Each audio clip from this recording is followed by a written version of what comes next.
Hello everybody and welcome back to another video. So today I'm going to be discussing something that I think nearly every Wings of Fire fan has noticed.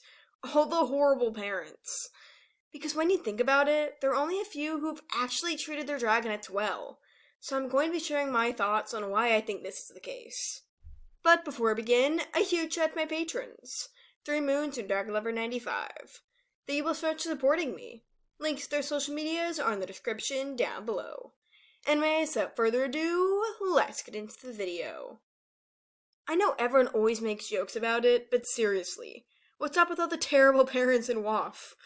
Even ones who aren't inherently evil like Scarlet or Jerboa are still just not good dragons in general.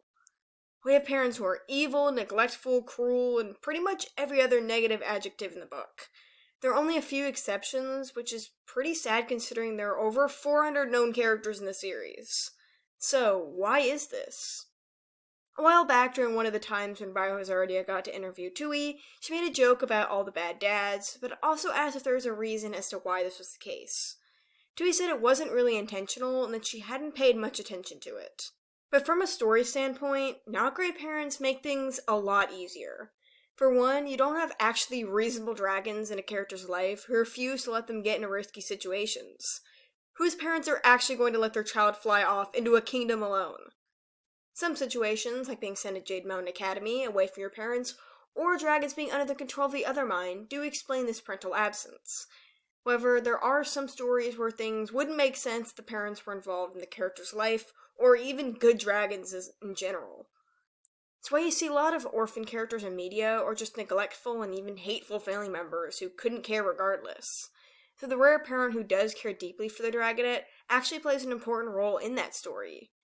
It shows just how good of a dragon they are as a whole, like with Six Claws and Ruby. Parents and also family influence how someone turns out. We can see this with characters like 𝙒𝙀𝙀𝙁, how much that rough dynamic changed him, so lore reasons are another aspect to consider in this. But going a little deeper than just from a writing standpoint, the cultures in the different tribes are also a factor. Let's look at some of the different family styles in each of the dragon tribes.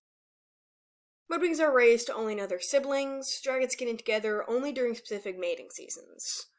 The big wings, or earliest hatcher, is the one to lead the group and help their siblings out of their eggs. We don't know much about seawing life, as we've only gotten to see really royals, but I think it can be assumed that, as with Webbs' family, things here work the most similarly to ours. Parents raise their dragonets, sending them to school, and presumably living together as a group. When Rainwings mate, the eggs are just left together. No dragon really knows who their family is unless they take the venom test, but it doesn't really matter regardless. They just live together in their treetop villages, family not being too important. Seems as though most dragons don't even know who they're related to, or care. And though Icewings live together as a family, those in the palace seem to be incredibly strict and demanding, expecting a lot from their children. There are a ton of tribes, each one tackling things differently, some more than others. The lifestyles of these dragons can play a part in the lack of parental care in most instances. It's simply culture for many of the tribes to not look after their dragonets, or even be involved at all. While I do see that some that live together as complete families, like Seawings and Icewings, there are some differences.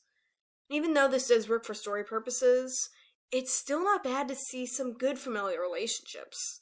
It doesn't even seem like scavengers are free from this curse either. Still, there are plenty of reasons why we don't see a ton of great parents in the series. But even then, I think we should appreciate the good ones we have, and I hope we get to see more soon. Anyways, that's wrapped up this video.